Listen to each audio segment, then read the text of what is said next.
Hello, baseball fans. It's 1 o'clock in the on the East Coast, 12 noon Central, 11 Mountain, and 10 o'clock Pacific. As we chat World Series preview with DodgerJason. Before I bring him in, please subscribe, like, and share the Spunky Spectrum Sports and the Drive to the Top Productions YouTube pages. We greatly appreciate it. Also, check out the Big D, yours truly, Spotify and Apple. Joining us to talk 2024 World Series, Dodger Jason. Jason, welcome. And Thank you. what you're going to be doing Friday night? Well, let's see. I'm going to be multitasking, Dylan, when I'm not going to be covering a local high school football game because I'm a sports reporter here in the central San Joaquin Valley. I'm going to be going back and forth between checking the score on my phone to see what I know. I won't be able to watch game one of the World Series, but it is what it is. But at least I have the beauties of this thing here, so I'll be checking the score fastidiously to see who's winning or losing. You could always check out the Fox Sports app. Yes, I could. And I have the Fox Sports app on my phone, so I'll probably defer to that because ESPN's not on my good side right now. Yeah. Plus, you already are familiar with one of the announcers because Joe Davis does Dodger home games. Yes, he does. And I got to be honest with you, he was getting a lot of vitriol from everyone on the Twitter universe who said that he was being biased towards the Dodgers in both his division series and championship series coverage. I may be biased when I say I sincerely disagree with what they say about him. But, hey, Joe, in this day and age of broadcasting, Joe's one of the best. He's top. I would put him top 5, maybe top 10.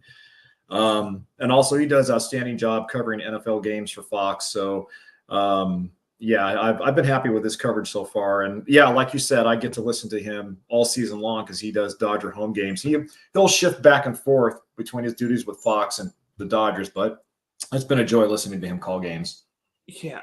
It seems like all the good announcers get stick nowadays, but Yep.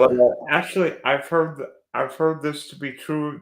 The Dodger play-by-play announcer actually must be neutral during games. He can't show favoritism one way or another. Yeah, that's correct. Yeah, and I don't know if he has to sign some type of a disclosure stating such, but you're absolutely right. And obviously it makes sense. You don't want him up there going, yeah, Dodgers, go blue, think blue, the whole broadcast. That the optics of that aren't very good for the national audience. Even at 3 o'clock in the morning, but that's neither here or there, right? Right, exactly. Yep. This comes a day after a sad announcement. We both heard Dodger legend Fernando Valenzuela, otherwise known as Fernando Mania, passed away on the eve of the World Series. And I mean, when I heard that, I'm like, what? I'm like, how could that happen? Yeah. Honestly, I'm not too surprised, Dylan. He made the announcement, I think I want to say just before the playoffs started, he made the announcement that he was stepping aside as a broadcaster for the Dodgers Spanish language broadcast with Jaime Jarrín. And when I saw a photo of him the day that it was taken when he announced he stepped down, he had a press conference and he looked really, really bad. He was really thin, really frail. I could hardly recognize him. And when you saw photos of Fernando when he was younger, even up to a few years ago, you could definitely tell it was Fernando. But looking at him, he just did not look good at all. And when he made the announcement that he was stepping aside to deal with some health-related issues, I think everybody saw the writing on the wall. But still, it's very sad. And not just for Dodgers fans, but I think for sports fans in general, because, Fernando transcended sports and culture. When he came into the league in 1981, still the only pitcher in baseball history to win both the Cy Young Award or Rookie of the Year award and MVP award in the same season. I'm sorry. When he came into the league and Fernando Mania burst onto the scene in Los Angeles, it was literally a cultural explosion. And for those of you who live in the Midwest, live back east, aren't familiar with the cultural landscape of Los Angeles, especially in the early 1980s, well, even going back before then to the 50s, 60s, and 70s, after the Dodgers moved from Brooklyn and they went to Los Angeles in 58, the Dodgers really became synonymous with cultural identity and social identity in LA because they had such a multi-ethnic roster consisting of guys like Sandy Koufax, and then of course you had Manny Mota, you had Maury Wills, you had so many players that related to so many different socioeconomic backgrounds in Los Angeles. They've always been identifiable with that city's different backgrounds. And then when Fernando Mania burst on the scene in 81, he really latched on to, he brought the Latino and the Mexican fan base to Los Angeles. And it, like I said, Dylan, it was a cultural explosion. And even on days when Fernando didn't pitch, there would be fans that would show up to Dodger Stadium just to see him, whether he walked out of the bullpen, whether he walked out of the dugout to sign autographs. They sold out every single home game during his tenure there in Los Angeles. And I'm old enough to remember watching him pitch, but fortunately or unfortunately, I was young enough not to remember his 81 rookie season, which is still one of the greatest ever. I remember his no-hitter in 1990 against the St. Louis Cardinals when, ironically enough, he got Pedro Guerrero to ground out for the final out of that game. And then Vin Scully chimed in and famously said, "If you have a sombrero, throw it to the sky." And, I truly believe that if there are a lot of people out there who say that Fernando should be in the Hall of Fame. And when you look at his career as a whole, while you can make an argument for him, I think had he not dealt with shoulder injuries the last, I think, 3 or 4 seasons of his career, he could have been a first ballot Hall of Famer. At the end of his career, he had bounced around with a couple of different teams. He played with the Orioles. I think he played with the Angels. And I want to say he also played with the Padres, but don't quote me on that. But yeah, Dylan, he meant so much. He was one of the biggest sports stars at the height of his career. And in Los Angeles, the sports stars you had to choose from back then, Magic Johnson and James Worthy, Wayne Gretzky in hockey. And obviously you had USC football, which was big in the 80s. The Raiders were relevant back then when they had Marcus Allen in the 80s. The Rams had Eric Dickerson. So there were a lot of sports stars for fans to latch onto. But Fernando was without a doubt the biggest one at that time. And so it's sad to see him go. He was only 63. And so he still had a lot of life left in him. He was still very popular in the LA area. And he would still go to collectible shows. He would sign autographs. He would make public appearances on behalf of the team at fundraisers and events. He was just a likable guy.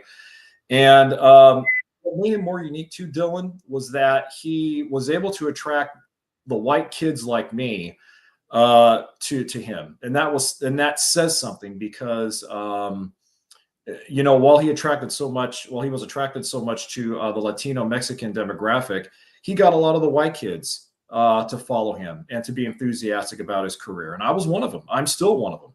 So it's extremely sad to know that he's gone. His legacy will live on. But, again, not surprised because he did not look well at all. And, Fernando, you're going to be missed, buddy. I'm going to toss my sombrero to the sky for you. You will be missed.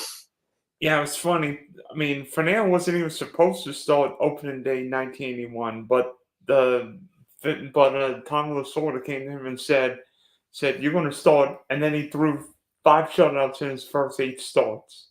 Mm-hmm. Yep. And Fernando was actually discovered by a legendary Dodger scout by the name of Mike Brito. Mike Brito, I won't get into all the guys that he signed that turned into Hall of Fame caliber all-star talents, but Mike Brito discovered Fernando when he was down in Navajo, Sonora, Mexico, which is where Fernando was from, and saw Fernando tossing small makeshift balls against the wall. And he saw him throwing them so fast that he literally went up to him and he got a glove and he said, "Let's go ahead and throw a couple to me and let's see how you do." And he came in and just blew Mike Brito away with a fastball. And of course, Fernando was legendary for that screwball. He turned the screwball into one of the most difficult pitches to hit. And what his iconic trademark or his iconic symbol was, every time he would wind up and deliver, yeah, he'd look up into the sky as if to say, grace or God. He would always look up into the sky. And so every mural you see of Fernando Valenzuela in Los Angeles, you'll see him like this, looking up into the sky. And I'm a lefty just like he is, so I'm able to kind of, imitate what he did. But a lot of kids did that too. In Little League, when I played Little League, there were a lot of pitchers that would look up into the sky. And every time they would do that, it's like, okay, that's Fernando's influence there. Yeah, and then how about in that World Series? I mean, World Series. I wasn't around for that World Series against the Yankees, but actually, I remember the stat. I know the stats where Mike Sosa actually pinched in for Steve Yeager because Steve Yeager didn't know Spanish and Sosa did, and I Yep. don't know if that's what changed Fernando, but maybe just changing catchers and someone who knew Spanish made a difference. Yeah, I think it did, Dylan. You're not too far off on that. In fact, you're actually correct on that. Every pitcher has a certain style, a certain way they throw the ball, and every pitcher, well, not all of them have their own personalized catchers. They have a guy that they prefer to throw the ball to more because the catcher understands him, and vice versa. And Socha was exactly that way with Fernando. Not only from the cultural standpoint, the fact that Socha could converse with him in Espanol, but Socha just knew his stuff the best, and he felt comfortable throwing the ball to Socha. Just like when Greg Maddux pitched in his heyday with the Braves, his preferred catcher of choice was Eddie Perez, not Javi Lopez, because Eddie Perez knew Greg Maddux's repertoire, his mechanics, his windup delivery the best, and so he would go with Eddie Perez. And even in modern day Dodgers baseball, Clayton Kershaw always preferred pitching to Austin Barnes. And Austin Barnes, honestly, should be Or coaching EJ John Ellis. North. Or EJ Yeah, he Ellis. should. Yeah, Austin Barnes should be coaching John North High School senior baseball varsity baseball team, to be honest with you. But because Clayton Kershaw and Barnes have a rapport together, that's why he's still on the team. And that's how it was with Socha and Fernando. They had a friendship that transcended race, it transcended culture. It was a true relationship, and that's what pitchers and catchers have. And you think pitchers, yeah. We look at like today's starters and they go with 89 pitches and it's like you're done. Fernando threw 47 pitches in game 3 of the 81 World Series. Yeah, 147 in just game 1 of game 3. I'm sorry, you said of the 81 World Series. So yeah, that's never going to be done ever again. You're never going to see workhorses throw that many. I wish they would, for crying out loud. But yeah, that was a truly amazing feat too. And it's interesting because I eventually think all those innings that he had on his arm eventually came back to haunt him because, like I said earlier, particularly early in his career, a lot like Doc Gooden, because both guys were like the pitching stars of the early mid '80s, and all of a sudden it's like, what happened? Yeah, exactly. Yeah, Fernando's career started to taper down there a little bit. I want to say, mid to late '80s is when he started to taper off, and then the Dodgers eventually cut him loose. I think it was after '88 was when they cut him loose. But so yeah, and had he not, I think all that wear and tear affected his shoulder because he had a lot of shoulder problems, rotator cuff problems, and labrum problems. So. And like I said, had he not dealt with those injuries, he probably could have been a first ballot Hall of Famer. And I mean, you look at all the great accomplishments that he had, you can make an argument for him being a Hall of Famer more as a cultural sports icon than an athlete for what he did on the field, because what he meant to Dodgers baseball, what he meant to baseball in general in the 80s is very comparable to what Roberto Clemente meant to the game when he came up with the Pittsburgh Pirates. And you imagine if Fernando would have been around with social media nowadays, and now, I mean, instead of Shohei Ohtani being the star, Fernando Mania is the star. Yeah, I think so. I think so, Dylan. And the interesting thing about baseball more than any other sport in North America is that it is a true cultural game. And even though the NBA has branched out, culturally, we've seen a lot of European players come into the NBA, and the NFL obviously is making strides to extend its cultural reach by playing regular season and preseason games in places like Mexico and Puerto Rico and England and everywhere else. Baseball has always had that cultural reach. It's always extended beyond our borders, and it's transcended generations in other countries. The NBA and the NFL and even the NHL, to an extent, haven't really done that as well as Major League Baseball has done throughout its history. And yeah, Fernando is part of that bridging of the cultural gaps. And it's interesting too, because a lot of people don't realize that Dodger Stadium, where it sits in Chavez Ravine, was actually it came about controversially because there were in Chavez Ravine before Dodger Stadium was built. There were a lot of. I'm sorry, you were going to say something. No, no, no. Go Okay, ahead. sorry, you're pointing at me. My bad. To continue what I was saying, before Dodger Stadium was built, Chavez Ravine was the home to a lot of migrant Mexican farm workers, and they were forced off of that land, off of their property, when Walter O'Malley decided he wanted to build Dodger Stadium there. The city of LA literally went in, knocked on doors, and stamped notices on those families' doors telling them they had 30 days to get out, or if they didn't, they were going to be forced out. And so when Fernando mania broke out, there was actually a lot of criticism about that because he was pitching on a site that used to be the home for hundreds of migrant farm workers from Mexico.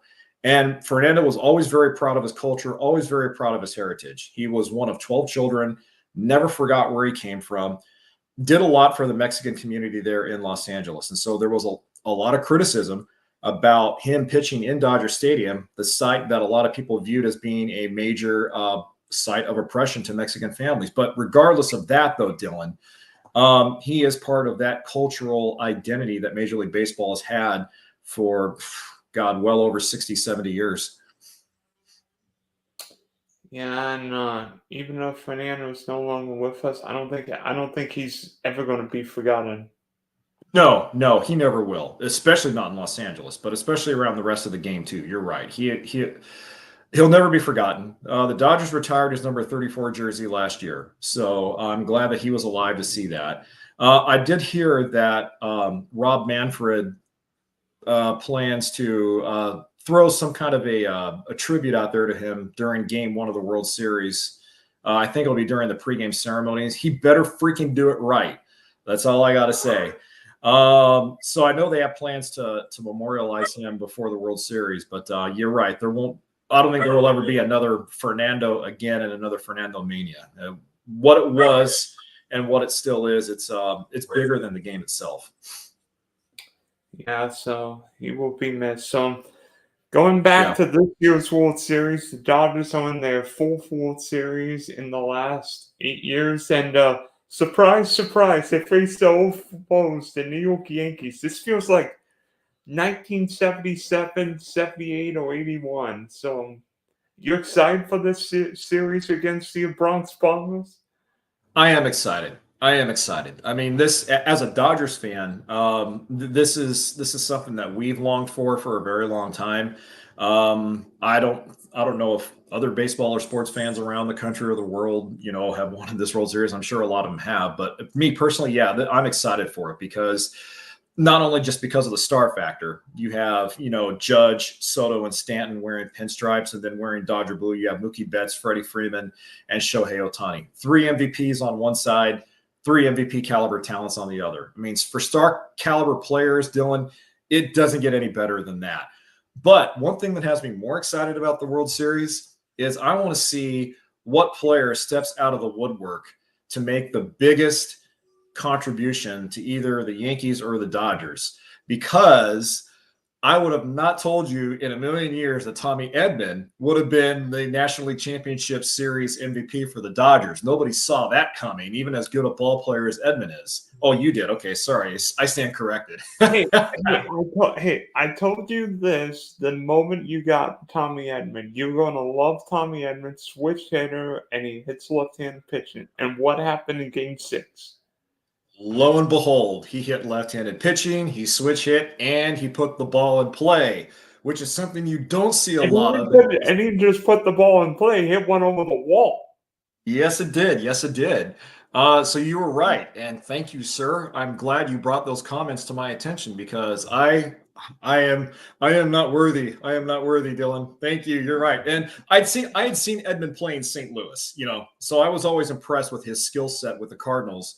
But I will be honest with you that when he came back from that wrist injury, I didn't know what he was going to be or how long it would take him to just get his baseball body back into him. But yeah, it popped back up at the right time, and thank God. So I'm going to be excited to see which player, other than our star players, are going to come up and contribute. Will we see another Edman, or will we see a Gleyber Torres contribute big? Will we see, a Kirk Gibson type player? Will we see Freddie Freeman hobble up to home plate on one leg or one ankle and smash a home run in the bottom of the ninth with runners on and 2 outs? So I don't know. We'll see. It's going to be fun. It'll be interesting. Well, obviously, stall-driven World Series, but there's no bigger stall in baseball, maybe in all of sports right now. I mean, Pat Mahomes might have a compelling case than Shohei Ohtani, but Shohei Ohtani, first year in LA, 50-50, and then literally anytime a man's on base, he gets a hit with men on base. So how will Shohei Ohtani fare in his first World Series? To be honest with you, I think he's going to be extremely excited to the point where I wouldn't be surprised if he goes 1 for 4 or even 0 for 4. Now, the reason I say that is because we started to see how excited he was to be in the postseason when he played San Diego and when he played New York. Now, I know he homered against the Padres. He had a decent series against the Mets, but the point I'm trying to make is that because he was so excited, he tried to do too much. And in the moment, in the at-bats that he had where he did strike out, you could see that he had only one mindset, and that was to go yard. He wasn't thinking about getting on base or base hit. He was trying to crank it out. So while the moment has been big for him, eventually he adjusts to it, and he's able to do what he does so well, which is make adjustments. So I think he's in for a good series, but I wouldn't be surprised if maybe he gets a little too excited and tries to do too much in his first couple of at-bats. I'm trying to think of Japanese stalls in the World Series. Daisuke was with the Red Sox in 2007, but Hideo Nomu never pitched in the World Series. Yu Darvish did with the Dodgers, and that was a fiasco in 2017. Yes, it was. Although we know what happened with the Astros cheating, but that's a story for another day. Yeah, we found out that Yu didn't tip his pitches the way the media thought he did many years later. Oops. Yeah, and all of us Dodgers fans owe Yu Darvish a huge apology, by the way. He never got that from us, but we all owe him an apology. Yeah, and didn't like a few other teams cheat?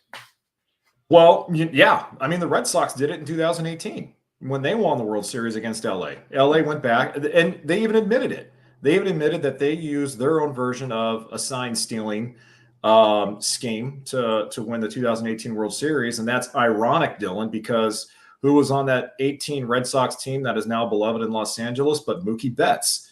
Mookie Betts was on that team. He goes to LA, does well for us. Hey, all is forgiven. But and even the Dodgers several years ago, they got busted for trying to steal signs. Every team at some point or another has tried to cheat the system. The old saying goes, Dylan, if you ain't cheating, you ain't trying. The problem with the Astros is they got caught red-handed, whereas other teams they were used a little more subterfuge to hide their sign stealing scandals. If you can catch signs with your own eyes, that's one thing. But if you use, like, back in the day, the New York Giants actually used like a military camera at the Polo Grounds doing their 51 Mhm. pennant run against Yep. the Brooklyn Dodgers. Yep. Yeah, they If did. that's not cheating, what is? Well, I'll double you up on that one. Shortly after interleague play was instituted in Major League Baseball, the Dodgers got busted for putting a clubhouse attendant. They would stick him in the outfield seats, either in left field or right field, regardless of where they were playing. I think the team that got busted against was I want to say the Red Sox. They had played the Red Sox in an interleague series, and LA I think beat them like 11-4, and they were hitting every single pitch that their pitchers were throwing. And Boston's manager at the time, I think, was Grady Little, and he started scratching his head saying, "Gee, they're teeing off on these like they know what's coming." Well, lo and behold, they found out the Dodgers put a lowly music clubhouse attendant, stuck him beyond the right field pole there, Pesky's pole, with a pair of binoculars, and he was looking at the Red Sox pitcher's grip on the ball and trying to get a cue as to what he was going to throw. Well, he would then cue in with his cell phone via text message to one of the guys in the clubhouse, "Hey, here's what he's going to throw next." And that's how they got busted for their sign stealing scandals. So people tend to forget that, but LA's been guilty of it too.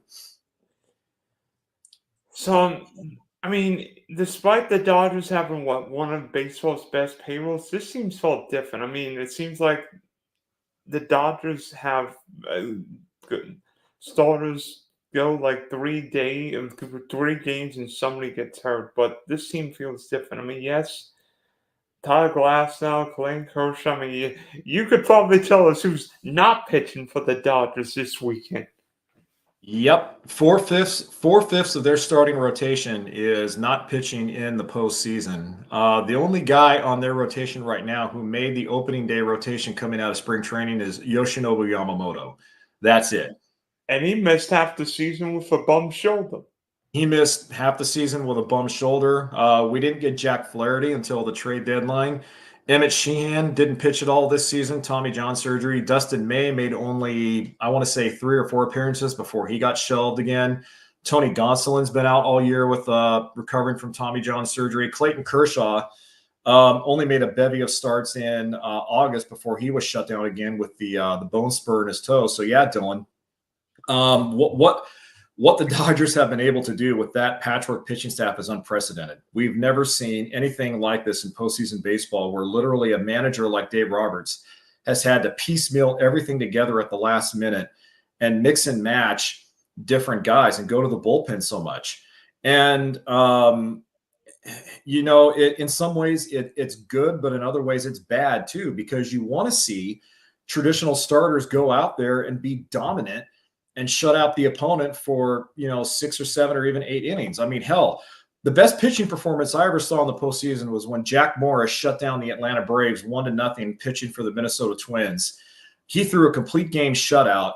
That is still one of the greatest pitching postseason performances ever. Of any guy named Koufax, Gibson, Drysdale, Marichal, still one of the greatest, and I remember watching it still. And as much as we would still love to see that, it's obviously not going to happen anymore.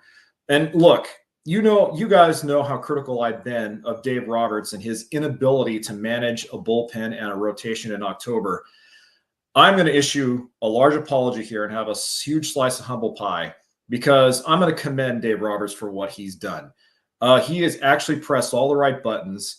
He has he's made the right moves when he's had to with his bullpen, bringing in guys in certain situations. And he's done stuff right now that we haven't seen him do in previous postseasons. And to put that more into light, Dylan, I was listening to Game 4 of the NLCS on the radio. I couldn't watch it on TV. Rick Monday, great Dodger player, calls as a color analyst for them. Rick Monday said that Dave Roberts is managing this year is not the analytical managing we've seen before. The lineups he's made, the changes he's made, the bullpens, the decision to bring guys in at certain key points in the game. This is Dave Roberts actually managing. This is not Andrew Friedman bringing a lineup sheet down to him and telling him, my computer says this is what we should go with. Dave has bucked that trend and has started to do what he is supposed to do, which is manage. And so I commend Dave for what he's so far. He's pushed all the right buttons. And while there were a couple of hiccups that he had against San Diego in the division series and New York in the championship series, by and large, he's mixed and matched with the right combinations. Although I didn't agree with him going with Kopech as the opener in Game 5 in the NLCS. Well, Game 6. Or Game 6. Yeah, I'm sorry. Kopech was the opener in Game 6, not Game 5. Well, I didn't agree with that. The rest of the bullpen, as taxed and as tired as these guys are, have done what they've had to do. At times they've bent and not broken. At times they've had to be extremely flexible with who they pitch to. But Dave's made all the right calls so far, and I hope it still holds true when they play the Yankees. Yeah, and whether it be using Kopech, whether it be using Evan Phillips, whether it be using who's the sinker ball with the not the slider but the pitch nobody can hit now. Let's see. God, I know he's on the tip of my tongue. Definitely in Joe Kelly. Kelly's injured. I think Joe Kelly's hurt. Yeah, Joe Kelly's not even on the. He's out for the rest of the year with a shoulder problem. Here, let me pull up their roster. I just had a brain fart all of a sudden. Because I know what you're talking about. Blake Trinan, thank you. Blake Trinan. Oh, Blake Trinan, yeah. And Dylan, Blake Trinan's interesting because he did not pitch at all in 2022 and 2023. And the Dodgers could have easily cut ties with him. Any other team would have kicked him to the curb. But the Dodgers stuck with him through those 2 injury-filled seasons.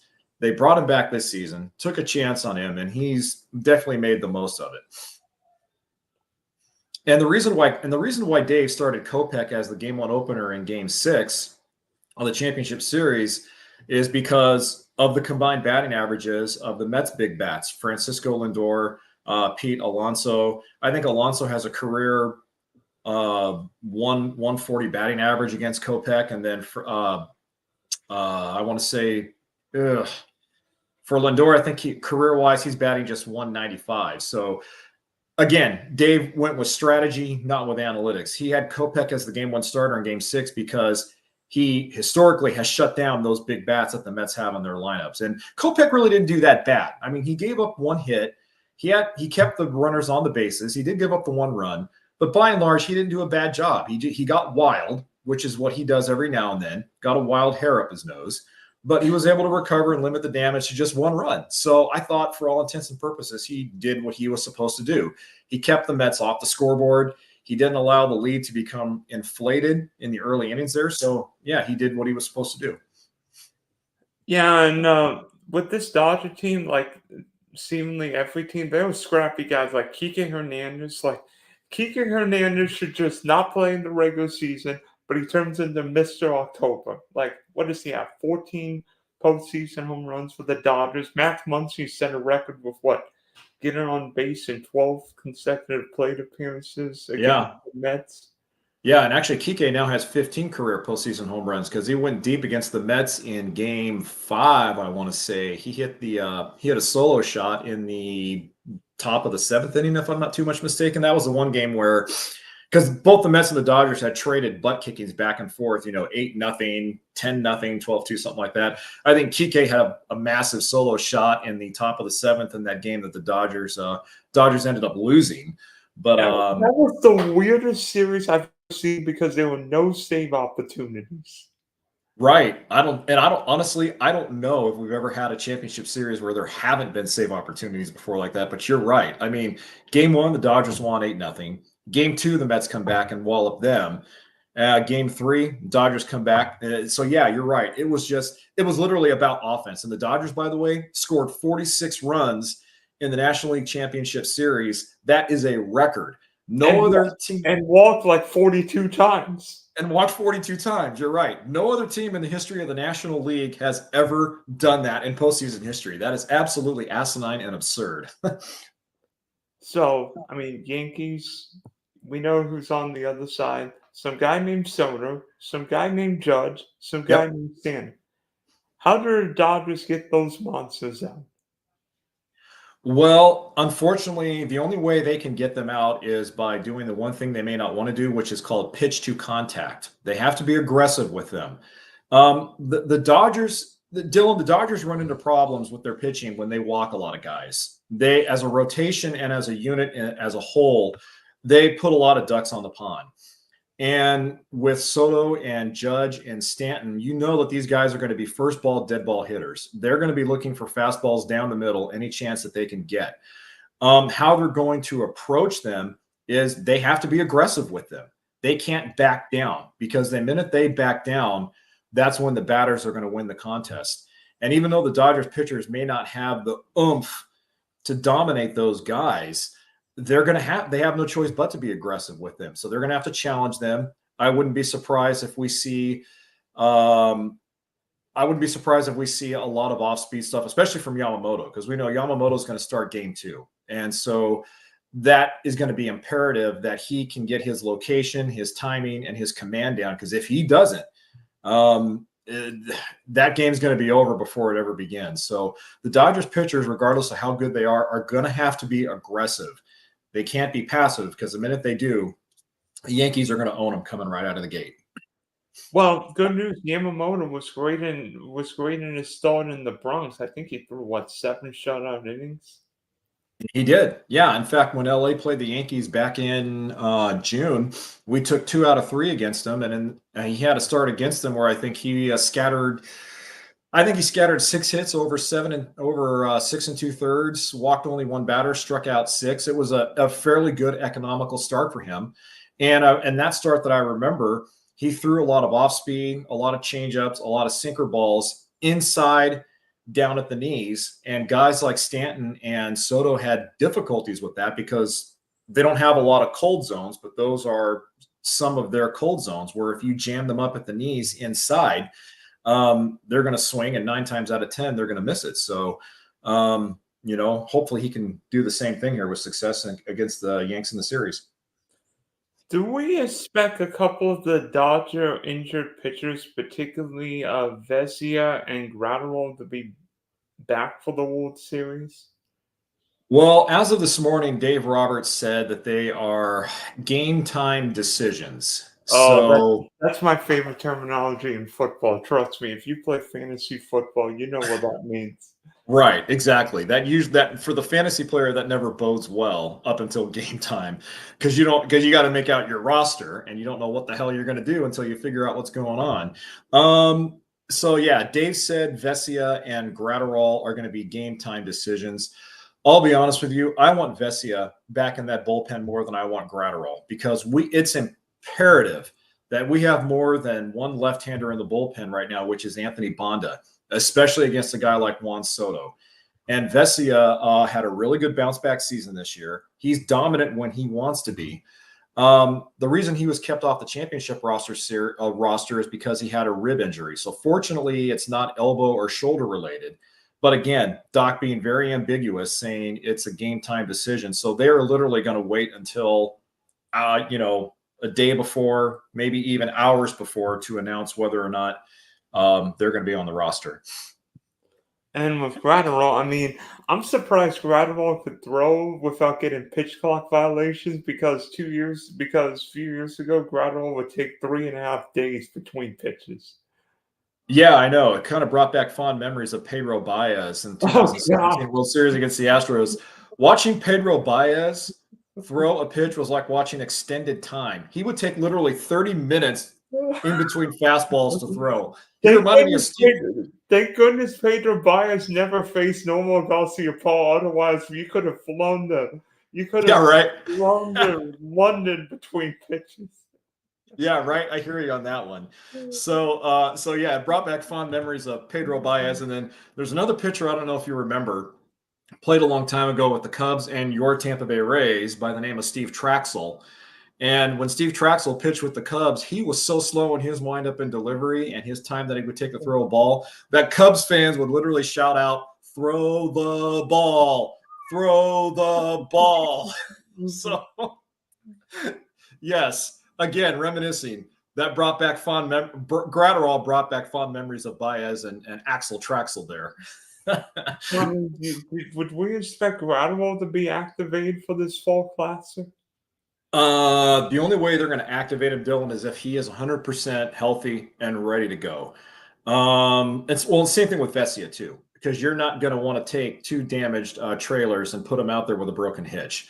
Gratterall, and even if they activate him and he's not fully healthy, I don't see him pitching more than being more than a situational guy, coming in and facing your three batters, but coming in at certain times. So, for example, if there's a situation where they have runners on and 2 outs, and Doc needs to go to a situational guy, maybe he brings in Gratterall in that spot. But I would prefer to see Vesia come back more than Brewstar, just because we have enough right-handers to get the job done. We need another lefty to take that pressure off Anthony Bonda, who's done a fantastic job. You can't ask Bonda to go out there and do more than what he did in the division series and the championship series. And then offensively against the Yankees, obviously same strategy. Be patient and then wait out the Yankees. Hopefully get your pitch and hit the balls when they're not. And that is going to be also important against Garrett Cole in Game 1. And I don't know who the Yankees Game 2 starter is. Do you know who it is? I have no idea. Okay, so yeah, we know for a fact that Cole's going to start Game 1. And against Garrett Cole, if you're patient against him, if you're patient against him and you choose and pick, you're going to have success. But if the Dodgers get up there and they're passive and they let him dominate the at-bats, it's going to be a long day. And look, Cole is not unhittable as he once was in his heyday, cheating days with the Astros. But Cole won the Cy Young last year. Yeah, he did. Yeah, Cole's great. He won the Cy Young Award. You're right. He's no slouch. So the Dodgers, I imagine, will come out and do what they do. They're going to pick and choose. They're going to be patient at times, but they have to know when to be aggressive at the right times. There have been a lot of occasions where I've seen their hitters go up there and swing on 2-2 counts where they didn't have to swing, or they swung at the first pitch in a situation where they didn't necessarily have to be aggressive on the first pitch. So that's why I say it's imperative that they pick and choose, literally pick their own battles. They're going to have to decide, okay, when to be aggressive, when not to be aggressive. And against Garrett Cole, that will be really important, because like any great pitcher, if he settles in and he starts finding his groove early, it's going to be a long afternoon in the Bronx for the Dodgers. Yeah, and I mean, it's a series I think baseball needed, because we've had series where, like last year's World Series took place in Phoenix and Arlington. I mean, no respect to the Rangers and D-backs, but there hasn't been a star-driven World Series like this in forever. You're right. And what's also going to be interesting too is that because this is the series that Major League Baseball itself has wanted for a long time, everyone's predicting the ratings for this series are going to go sky high through the roof, which they will. But what will be more telling is, are the ratings going to be higher in countries like Japan and Mexico and Puerto Rico and the Latin American countries than they are here in the United States? Because as we all know, Major League Baseball has had a difficult time attracting younger fans to the game. And while the game has grown exponentially in terms of attendance at the ballparks, baseball, we have to keep in mind from a media standpoint, is more of a regional broadcasted sport rather than the NFL, which is national and global. So baseball relies more on regional broadcasting dollars to rake in most of their broadcasting revenue. So it'll be interesting to see how the national audience in the U.S. will drive these ratings versus the fans in Japan, Korea, so on, because we know the international fan base is going to watch. But will the American audience tune in and drive those ratings? That's going to be very telling as well. Quickly before we end, Jason, you know me, I'm the trivia savant, so I figured we'd give each other a trivia question. Do it. You want to go first, or do you want me to give you one first? Why don't you go ahead and shoot first, if you don't mind, please? All right. What Dodger pitcher shut out the Yankees in Game 7 in the 1955 World Series? What Dodgers pitcher shut out the Yankees in Game 5 of the 55 World Seven. Series? Oh, 7. Game 7, 55 World Series. I am going to say, if I remember correctly, I want to say it was Carl Spooner, wasn't it? No. Johnny Uh, Padre. Johnny Padres. God dang it! I literally had him as my first choice in my mind, but then I deferred to Spooner because he had a good postseason I think that year in '55. But okay, Padres, I stand corrected. You got me on that one. Now, can you get me? Okay. Does it have to be related to the Dodgers or anything baseball in general? It could be anything baseball related. Anything baseball related? Okay, let's see here. This is going to be a tough one.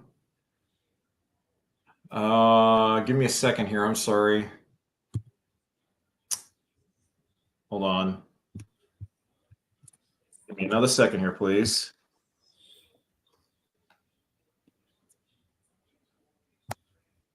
Oh, I know. Okay, hold on. I'm pulling it up right now. This is a good one that I saw the other day. Okay, here you go, Dylan. Who is the only player in Major League Baseball history to hit for the cycle in a postseason game? How far back do I have to go? Not too far back at all. In fact, I'll give you a hint. He played for the Boston Red Sox, and this happened within the last decade.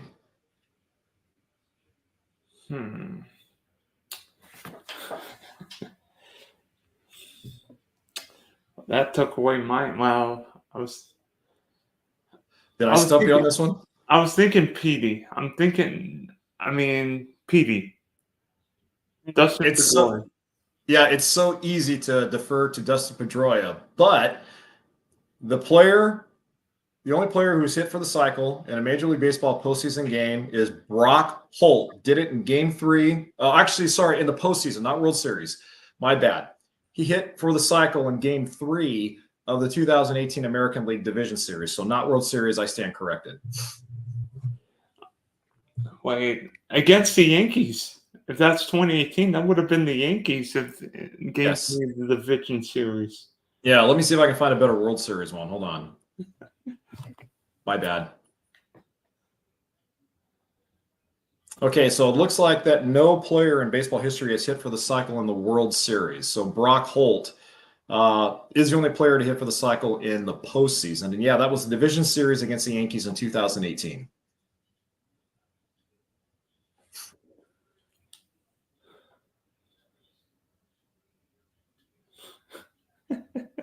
I know. I'm trying to think of another one too. At least he didn't hit for the cycle in that 18-inning game 6 years ago. Yeah. Oh, well, here's a better one for you. Who was the last pitcher to throw a no-hitter in the World Series? Don Lawson. Nope. Try Roy Halladay, Philadelphia Phillies. No, in the World Series. Well, Doc did it in the playoffs, but Lawson did it in the World Series. Oh, maybe Halladay did it in the division series too. I could be mistaken as well. Yeah, I'll have to Doc go back didn't. and look. Yeah, Doc no hit the Reds in Game 1, the 2010 Oh yeah. BS. Yeah, that's right. Yeah, Larson then was the last guy to throw a perfect game, and that was in '55. The Astros no hit the Phillies a couple years ago, but they used multiple pitchers. Yeah, they did. They used, I think, 7 different pitchers to toss that no-hitter, if I remember correctly. All right, so I had a close trivia question, but it pertained to just the postseason in general, not the World Series. Sorry about that.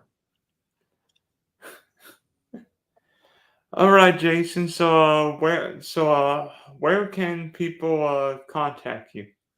Well, you can find me right there. I'm on X, the artist formerly known as Twitter, at DodgerJason.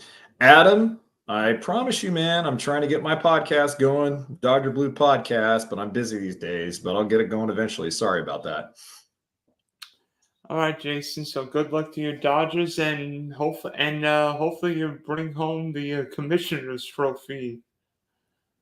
Yeah, I hope so. I hope so. And look, either way, I'm just excited that we're here. I'm hypocritical because I know I've been doom and gloom on them all season. Well, Doc's going to find a way to lose the series again for him, blah, blah, blah. So I'm eating my words. Thank you for making me eat my words, Dodger fans. But either way, Dylan, I'm excited that they're playing, and I'm looking forward to an exciting series. So thank you.